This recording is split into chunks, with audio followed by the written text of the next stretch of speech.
brought to you by Nova शुद्ध घी। जब जब खाए दिल खुश हो जाए, सदियों का नोवा शुद्ध देसी घी, सपना स्वस्थ भारत का। I love घी। तो एक बार फिर उत्तर प्रदेश के एनडीए में पार्टियों के नेताओं के बीच घमासान मचा है, और घमासान ऐसा वैसा नहीं, बहुत ही गंदा।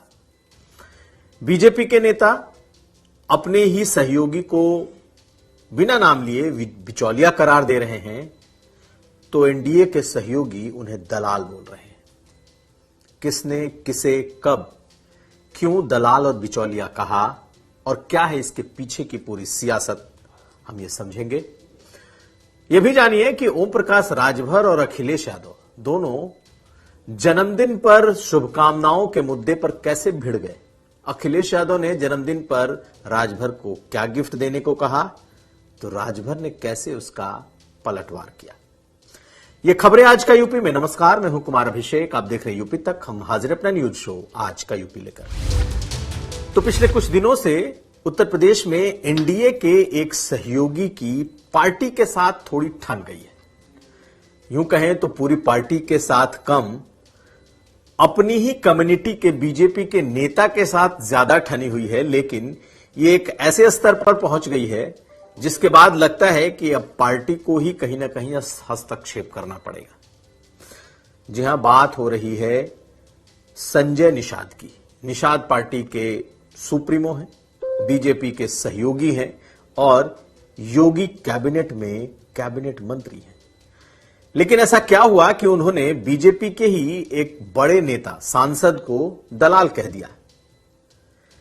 तो जानिए, उन्होंने जिसे बिना नाम लिए दलाल कहा, उस शख्स ने भी संजय निषाद का बिना नाम लिए परिवारवादी और ये सब तमाम तो बोला ही, बिचौलिया कह दिया।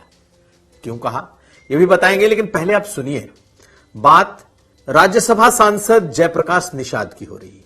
जयप्रकाश निषाद इन दिनों मछुआरा सम्मेलन कर रहे हैं, मछुआरा स्वाभिमान सम्मेलन जिले जिले कर रहे हैं, और राज्यसभा के सांसद हैं, गोरखपुर से आते हैं, और बिल्कुल संजय निषाद की कंस्टिट्यूएंसी या उस इलाके में जहां मछुआरों का वोट है, जहां संजय निषाद का अपना वोट बैंक है, उसी इलाके से लगभग ये भी आते हैं। तो इन दोनों के बीच ये जो लड़ाई है बहुत गंदे तरीके से छिड़ी हुई है। मछुआरा स्वाभिमान सम्मेलन जालौन में कर रहे थे जयप्रकाश निषाद, और ये जिले जिले कर रहे हैं। तो उन्होंने पहले सुनिए कहा क्या, नाम तो नहीं लिया, लेकिन बगैर नाम लिए उन्होंने कहा कि बीजेपी अब किसी बिचौलिए के थ्रू समाज में पॉलिटिक्स नहीं करेगी। वो अपने निषाद और मछुआरा समाज को किसी बिचौलिए के थ्रू बीजेपी नहीं जोड़ेगी, ना जोड़ रही है। यह समाज सीधे सीधे बीजेपी से जुड़ रहा है और इसे किसी बिचौलिए की जरूरत नहीं है। पहले आप सुनिए उन्होंने कहा क्या था उस सम्मेलन में। अब कोई ये कहे कि नहीं हमारे वजह से मछुआरा समाज है, तो ऐसा कदापि नहीं है। मछुआरा समाज ऐसे लोगों को दिग्भ्रमित करने वाले लोगों से और विषयांतर करने वाले लोगों से और अपने कुनबा आगे बढ़ाने वाले लोगों से, परिवारवाद करने वाले लोगों से अब बिल्कुल इनके साथ नहीं है। सीधे भारतीय जनता पार्टी के साथ होकर के 2027 में प्रचंड बहुमत की सरकार बनाने के लिए तैयार है। तो जयप्रकाश निषाद यही नहीं रुके, उन्होंने कई बातें कह दी।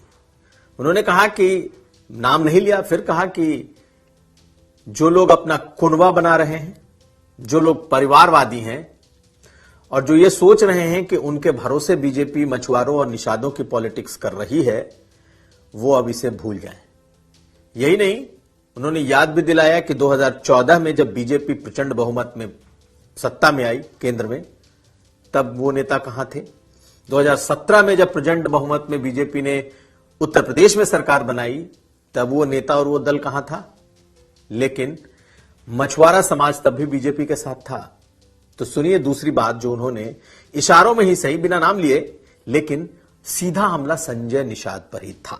सुनिए। बिचौलिए हमारे अधिकार को लूट रहे हैं, बिचौलिए हमारे अधिकार का हनन कर रहे हैं। भारतीय जनता पार्टी हमारे अधिकार को देना चाहती है और भारतीय जनता पार्टी मेरे सारे कार्यों को कर रही है तो जब हमारी भारतीय जनता पार्टी मेरा कार्य कर रही है तो हम सभी मछुआरा बंधुओं ने आज ये तय किया है कि आने वाले समय में हमेशा भारतीय जनता पार्टी के साथ ये समाज रहा है। आज कोई कहता हो कि नहीं मेरे साथ भारतीय मछुआरा समाज है, तो ऐसा कतई नहीं है।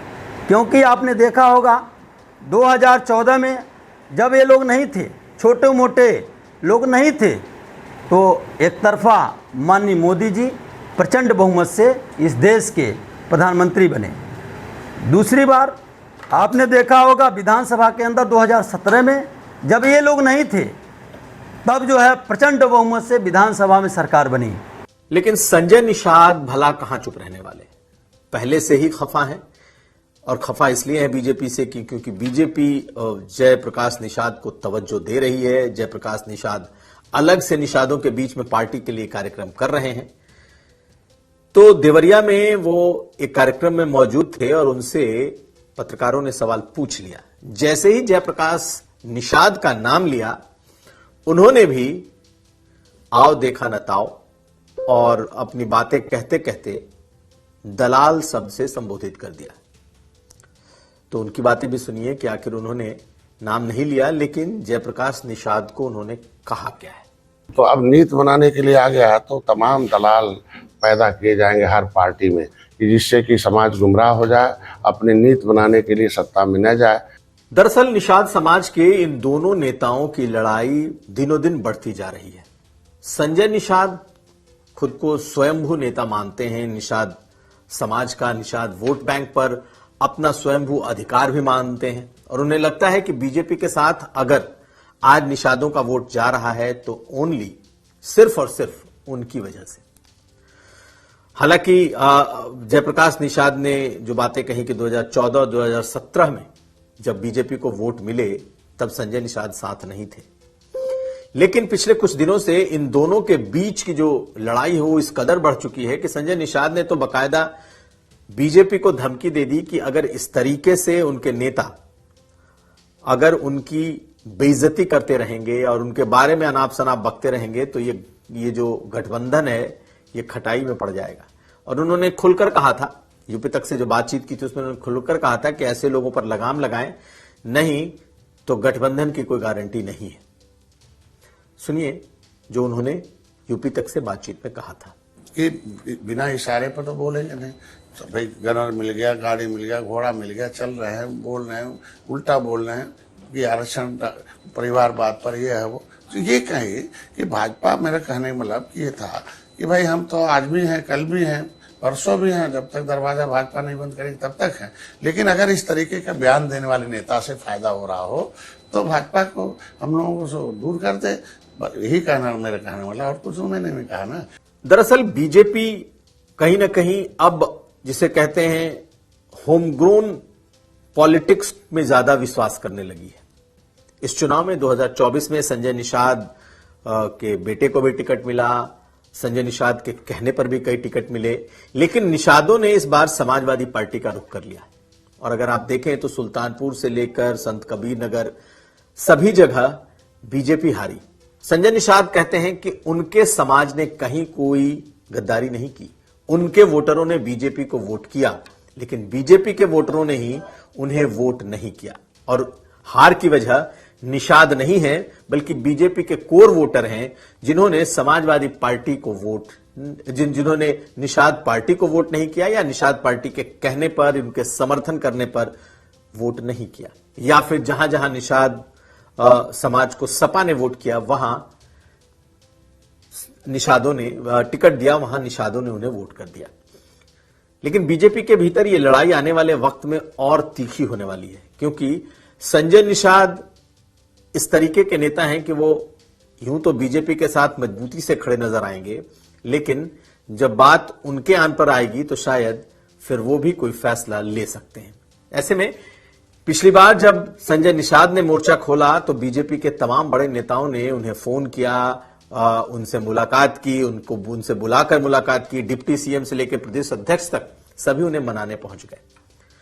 लेकिन बीजेपी के सांसद जयप्रकाश निषाद ने भी लगता है ठान रखा है कि अब बीजेपी की पॉलिटिक्स को बीजेपी में निषादों की पॉलिटिक्स वो करेंगे ही करेंगे। अब इसके लिए पार्टी नाराज हो ना हो, लेकिन वो मछुआरा स्वाभिमान सम्मेलन के नाते इन दिनों जगह जगह ये बैठकें कर रहे हैं। बेशक बीजेपी का झंडा पोस्टर वहां नहीं दिखेगा क्योंकि बीजेपी का कार्यक्रम नहीं है, लेकिन बीजेपी के वो राज्यसभा सांसद हैं और उनके और संजय निषाद के बीच की जो ये लड़ाई है ये और तीखी होती जा रही है।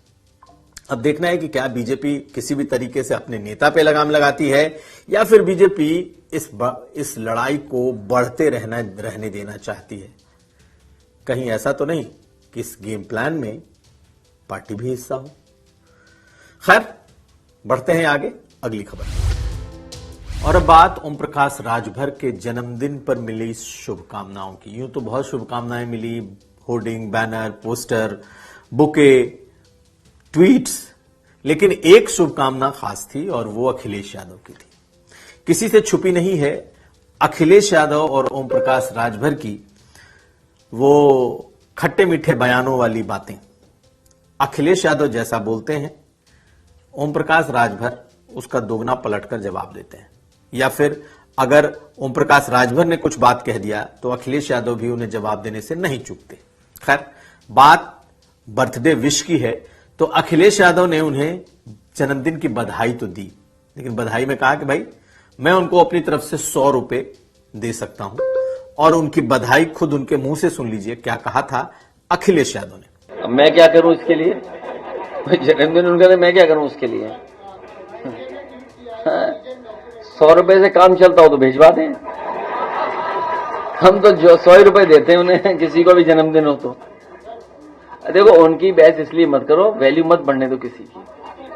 तो अखिलेश यादव की इस बधाई को ओम प्रकाश राजभर ने कम से कम गुड टेस्ट में नहीं लिया। उन्हें लगा कि बधाई तो उन्होंने दी और 100 रुपए की बात करके उन्होंने बधाई के बहाने ही सही उनको कहीं ना कहीं नीचा दिखाने की कोशिश की है। और तब ओम प्रकाश राजभर ने उसी पर एक ट्वीट कर दिया। जैसा मालूम हो कि शायद ओम प्रकाश राजभर भी चूकते नहीं है, तो उनके ट्वीट की जो बातें हैं वो बहुत कुछ कहती हैं। वो लिखते हैं कि समाजवादी पार्टी को सिर्फ पैसा ही दिखाई देता है, सपा सरकार में पैसों की लूट खसोट करते रहे, इसलिए आज जन्मदिन की शुभकामनाएं देने की जगह पैसों के आधार पर बातें कर रहे हैं।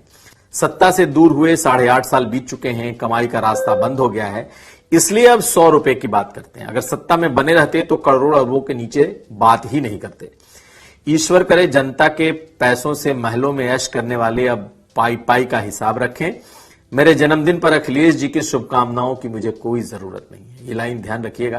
उन्होंने कहा कि उनके शुभकामनाओं की मुझे कोई जरूरत नहीं है। हमारे शुभकामना प्रधानमंत्री नरेंद्र मोदी जी, गृह मंत्री अमित शाह जी और मुख्यमंत्री योगी आदित्यनाथ जी कर रहे हैं, जो वास्तव में जनता के लिए सोचते हैं। जनता के हित में काम करने वाले नेताओं को के लिए यही शुभकामनाएं काफी हैं।